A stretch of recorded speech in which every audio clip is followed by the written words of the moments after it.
that's my problem with traffic. Mm-hmm. It's like people that fucking zigzag in that. Like, where do you think that you're going?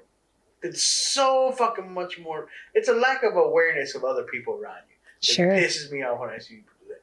Like, do you not think anyone else in this traffic here has someplace else important to be? What do you fucking do, man? You fucking sell tile? Like, is that what you do? Hey, let's podcast already.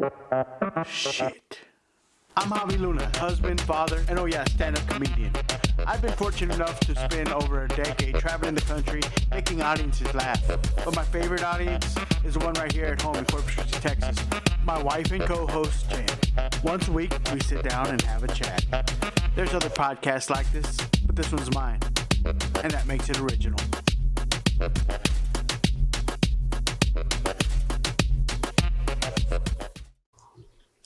Check 1, check 2. Welcome back to the original Gordito podcast. We're back from a long weekend. Round of applause. Round of applause for Mrs. Luna. What? Me? Why? For you sticking it out. You get the most improved award certificate. Student of the week. Whatever you want to call it. Okay.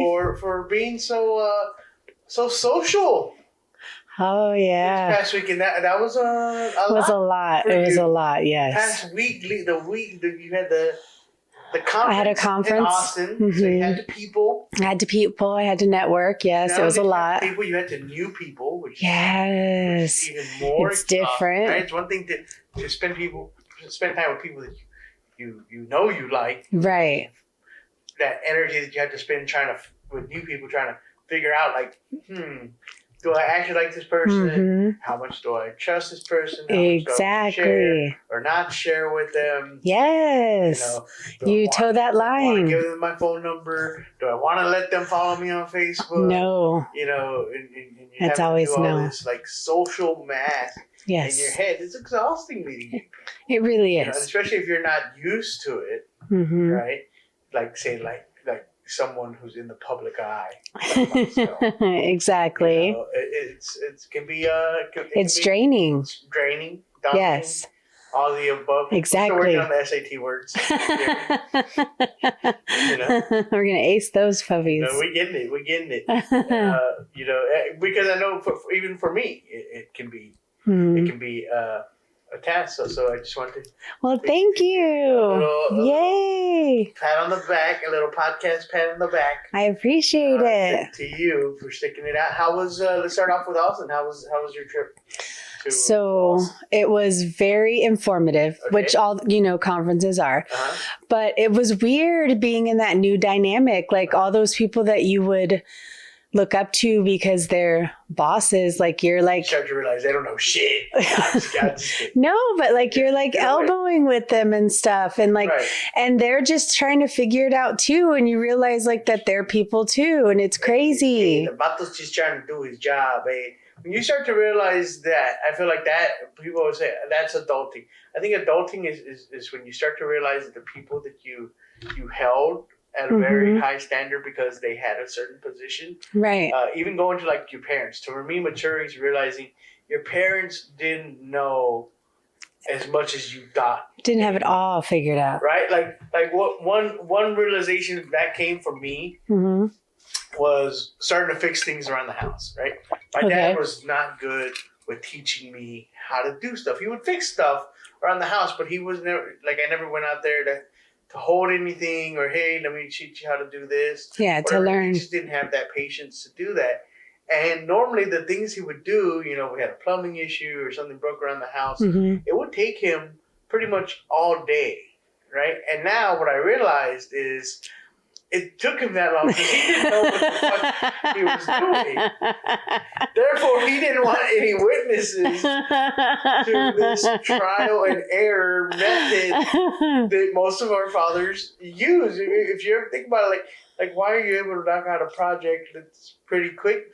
Well, because you have access to information now. Right, yeah. I can pull it, almost anything that breaks around here, I can pull it up on YouTube. And figure it out. At the very least, I can pull it up on YouTube, watch someone do it, and then I can make the determination if that's within my wheelhouse, right? Even if you can't do the job, you can at least get an idea like, okay, hey, that looks like something I can do, or I can figure out how to do, or like, no, I need to hire someone to do that, right? So, but our dads didn't have that. True. The most they had, like if something broke in the car, they would go down to the auto parts store and get the giant book on the car that told you how to fix everything on that particular model of car. Do you remember that? I know, but that's crazy that something like that exists. It was every car had one. Like you go down to the auto parts store, you could either borrow it or buy it, or you can go to the library and get them too. Whatever car it was, and it was just a giant book that told you how to fix whatever was wrong with your car. Yeah, which is odd to think, right? That someone had to write that for everybody. I'm sure some of it was like spillover, right? But like still, because then you have to update it yearly, right? Well, usually sometimes it would say that's why cars are only updated like every 4 or 5 years, so it would give you like a year range or whatever. But if they ever redesigned the car to a certain point, then they had to republish the book. But that was as close as they got to like either that, it was just whatever they learned from their fathers, and then try on. Yeah, my dad wasn't handy, so. He wasn't a handyman? I mean, he tried, and he would spend all day fucking shit up worse. Right, that's what I'm saying. That was my dad. Like, it would take him all day to, like, fix stuff. And it was because and usually it got worse before it got better. So. No, we'd have to finally call someone to actually come and fix it. Yeah, to undo it. Yeah, basically. To undo it. Yes. Do it. I know anything plumbing beyond changing out I could probably change out a toilet. Whatever. I could replace a ring. But if it involves like digging up and cutting and like nah. Get the phone book out. Get Google out, and let's call it home warranty. See who they send out. Yeah, for sure. We'll go from there. But very similar with jobs too, right? Whenever you get your first job and you think, oh, someone's a manager, right? Or they're in charge, sure, in some way. They're the principal, they're the superintendent, or whatever the head position is. You're like, oh, this must be the person that knows everything, right? Right. And then you realize that leadership doesn't necessarily denote knowledge, or even skills and ability. Some leadership is its own skill within itself, and the people that are in those positions are not normally there because of any type of expertise, but because they excel in leading.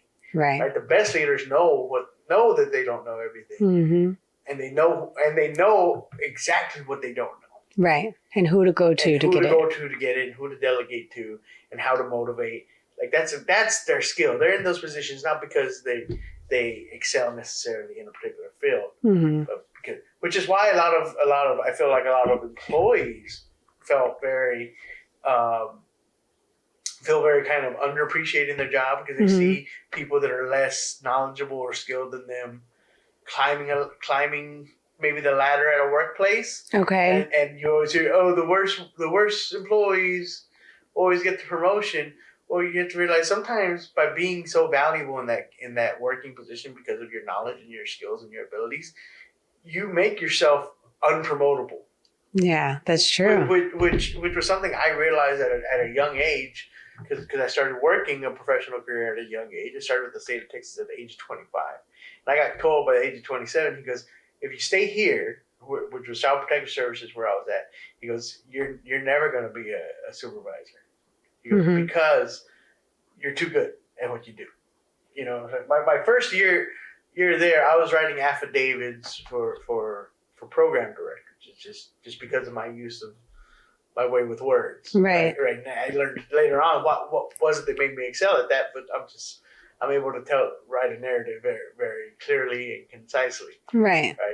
Right. But it's that way. So I feel like that's kind of like what you definitely is that a fair assessment of what you experienced of that realization that maybe these people they're really good leaders, but they're figuring things out as they go along. Right. Just kind of like everyone else are. Exactly. And like, I kind of noticed that throughout this year because I've had more exposure to different, administrators and stuff. But like seeing it at a state level, knowing that it's not just your, Right. area, that was pretty cool. Right. And the takeaway from that, and I know we're being a little serious to start off this podcast, but it is what it is. Takeaway from that is not that I'm not trying to say, these people are dumb or whatever. No. Make you more confident in your ability. Exactly. Right? Yeah. Like, hey, I'm just as intelligent and capable as they are. Therefore, I can figure it out too. Right. Exactly. Is that what happened for you? It was. Good. Babe. Yes. See, it's a win. Right? Yeah, for sure. And I feel the same way. I apply that in comedy as well. There's so many comedians you hold up to a certain standard because you saw them on television or you followed their career for so long, and then once you get to know them and work with them, then you see like, hey, they have the same insecurities that I have. They have the same problem areas. They have bad shows just as often as I do. Right. They have we all. You're not the only one. Those reminders we all need. We all put our pants on at the same time. Yeah, it was very dope. Yeah, to have that realization, it was nice. Yeah. So you went to Austin. You were in Austin Wednesday, Thursday, Friday. I was at home. Daddy, I was working on my it was Father's Day this past weekend, so I was working on my trying to get my daddy points racked up.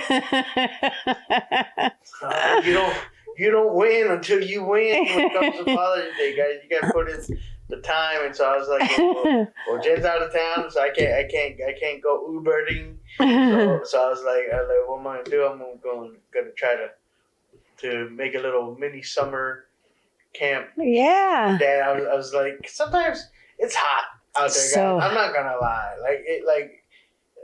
Boy, if you don't got a check for me, getting me out of the house in June, July, August is tough. Yeah. Man, tough because it's hot. Mm-hmm. It's too hot to go anywhere and to do damn near anything. Yes. It's 11 a.m.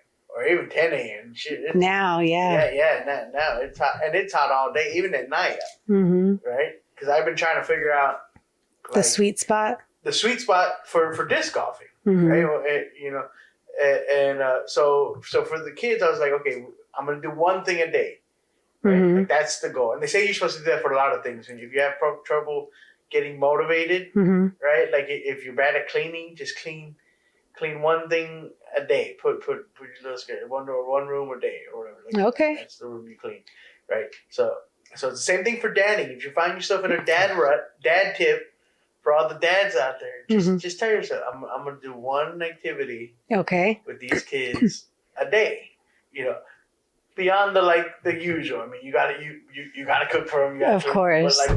But one thing. Like we're gonna play a board game, or I'm gonna play dolls or a video game with them for a little bit, or we're gonna go to the park and you can't go to the park for that long these days. No, it's too hot. So we started off on. Well, you were here you left Tuesday. Yes. So we did a movie night on Tuesday afternoon, and that was it. And then Wednesday we got up and we went to the Texas State Aquarium, where we went to use our membership. Hell yeah, you did. Had a little outing, got some lunch, and that was it. Oh, we went to the pool on Tuesday also when you left. Oh, okay. We went to the pool at our gym where we have a membership at. Mm-hmm. Okay, and then the third day we got invited over for a play date at some friends of ours that have a pool in their backyard. Very nice big pool. We spent like 2 hours out there. Nice.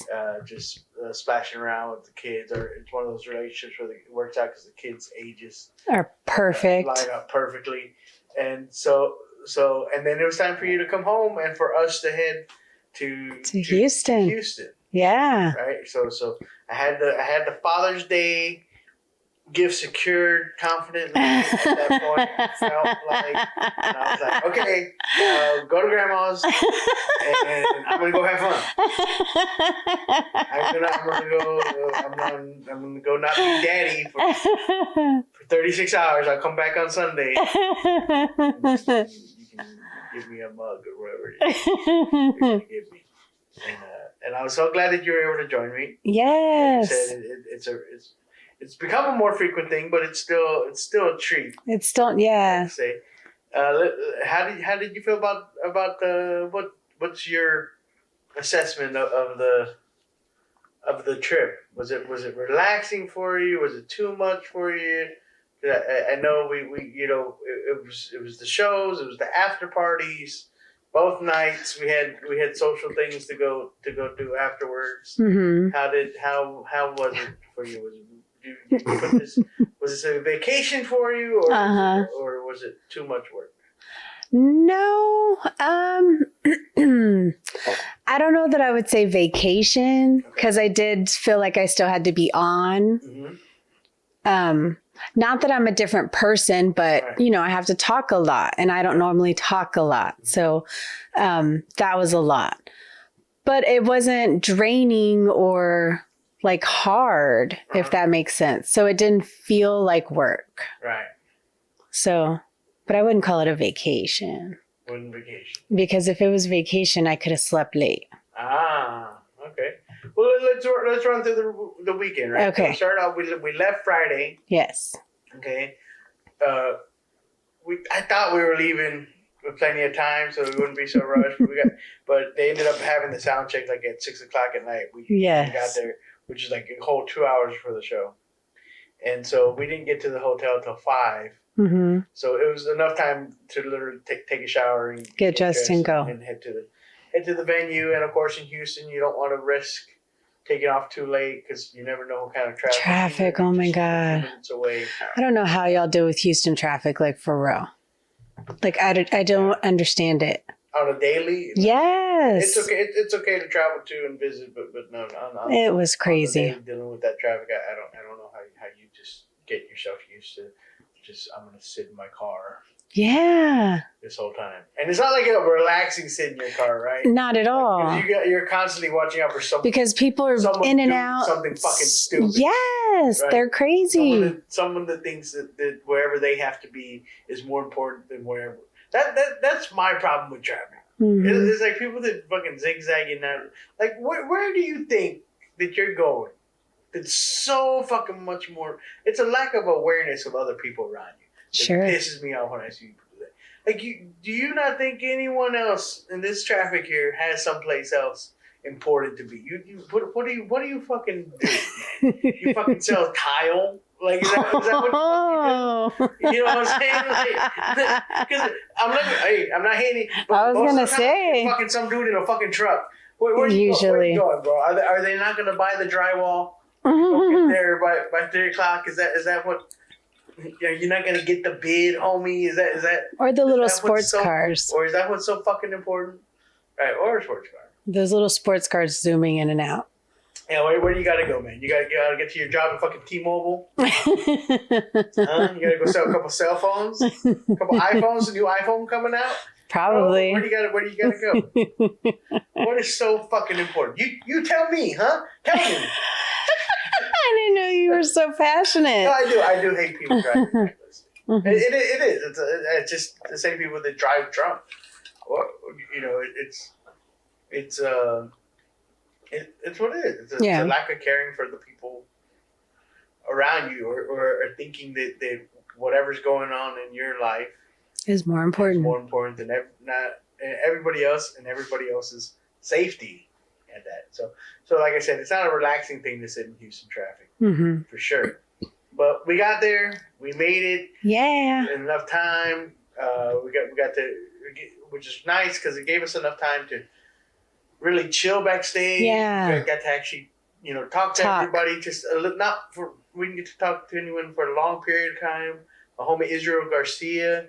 It was so nice to see Israel. There. It was a pleasant surprise, man. He's been just killing it with his battle with pancreas cancer, man, and he kind of, we got to talk a little bit out there, and it was just, it was great talking with him and seeing kind of where his head's at, and,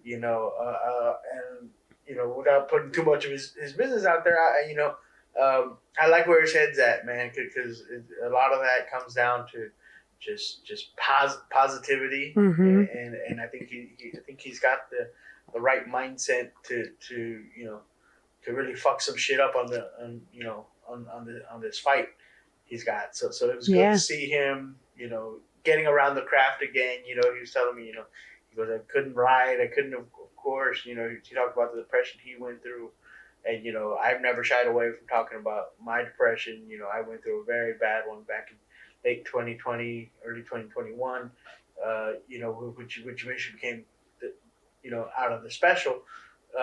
When I finally came out of that. Right. But during that time, we didn't want to I didn't want to podcast. I didn't want to do skits. I didn't want to write. I was performing, but it was just kind of like going through the motions of it. Not a whole lot of new stuff was coming out. I was just kind of, I guess either doing older material or just kind of riffing, but not really anything that had any kind of substance to it. So getting to talk with him, getting to just cut up with him, he was telling me about his special. He's going to be recording his special. I believe it's August 16th, but check the notes on the podcast. He's going to shoot it at his home club, El Paso Comic Strip in El Paso. So make sure you go support him, man. Yeah.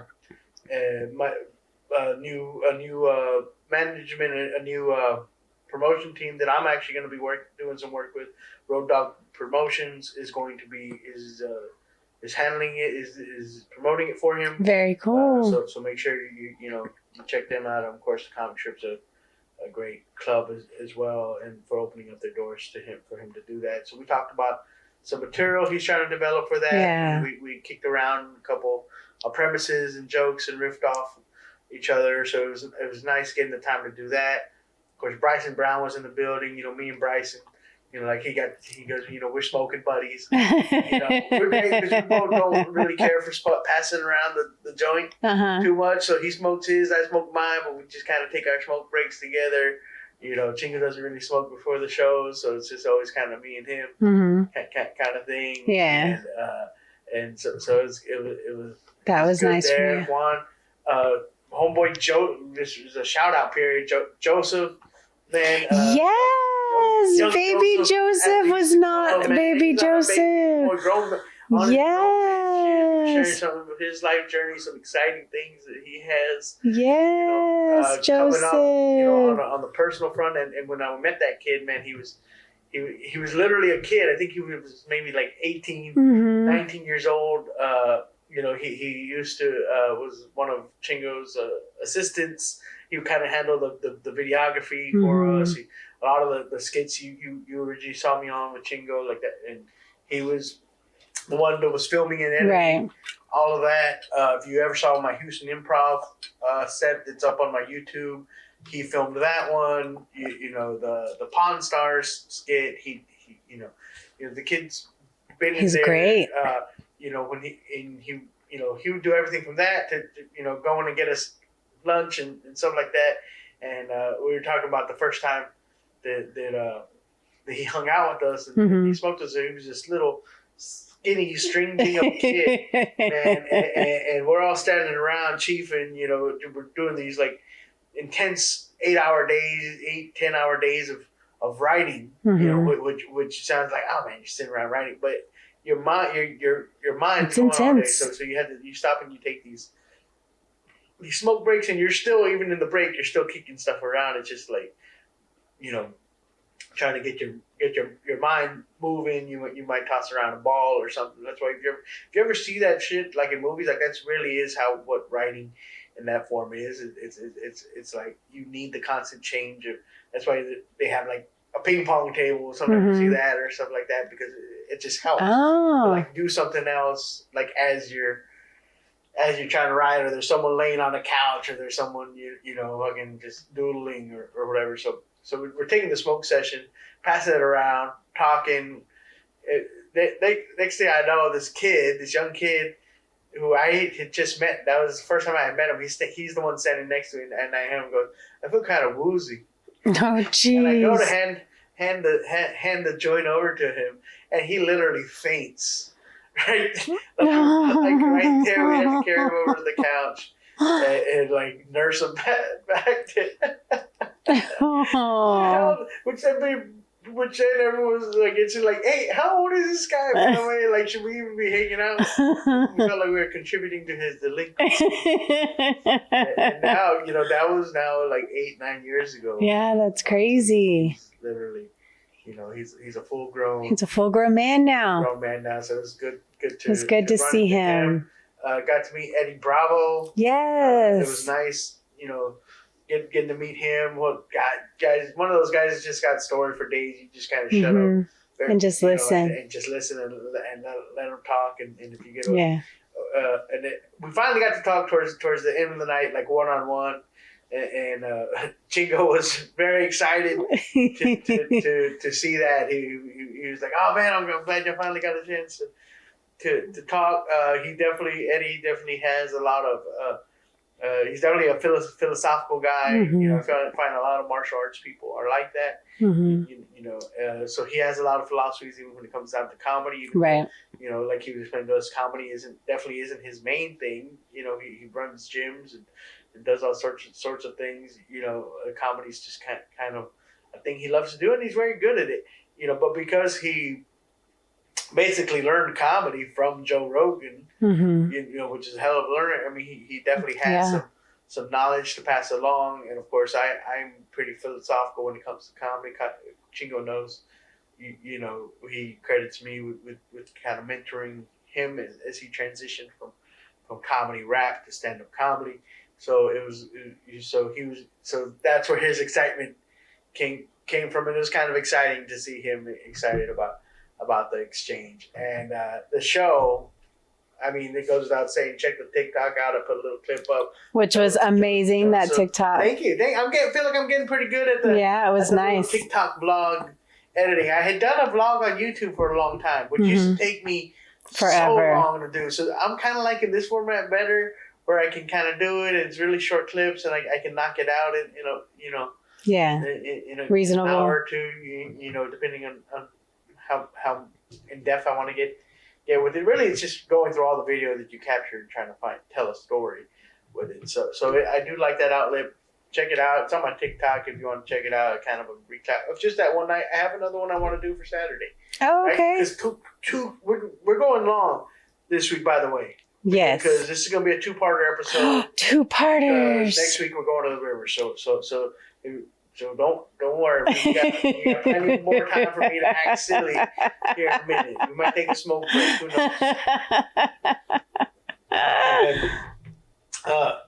The show was fire, man. I mean, I think no other way to. I know that gets thrown around a lot. It does, but being the person outside watching it from beginning to end, the show was fire. It was amazing. I mean, when you got Bryson Brown, who gets so much respect, from comics from all skill levels, from the open micers to the OGs, very similar to the respect that I feel like I command, even if we're not household names. We're very similar in that way. Sure. Right. Our comedy is well respected from those who know. And so he's a killer, man. And the guy. Not only does he roll with Chingo and us, he rolls with Bruce. And you don't get on Bruce's stage if you don't know what the fuck you're doing. Right. These aren't guys that roll with busters. Some guys do. Some guys, their openers aren't. They're there to carry bags and do kind of bitch work. You know what I'm saying? And then there's guys like myself and Bryson that are hired guns. We're hired to do what we do because we're very good. Right. At what we do. So he hosted, right? To put him in the host body, opens it up, great energy. Eddie Bravo comes out. Like the guy's just energy. Like, so much energy. Just energy. Like I can't imagine the guy just being quiet. Like he's just very he was from the minute he walked in.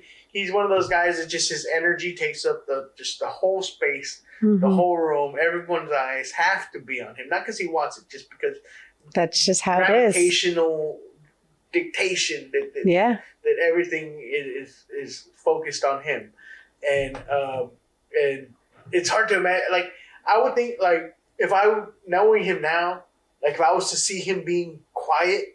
I would be fucking terrified. He's also like really, you know, he's an MMA and a god basically, you know. Hey guys, that's it for this episode. It's a little two-parter starter for y'all. We went an hour this week because next week we're taking the family to the Frio River. So I hope you enjoyed the first half of that episode, and you'll get the second half next week, man. So until then, we'll see y'all next week. One love.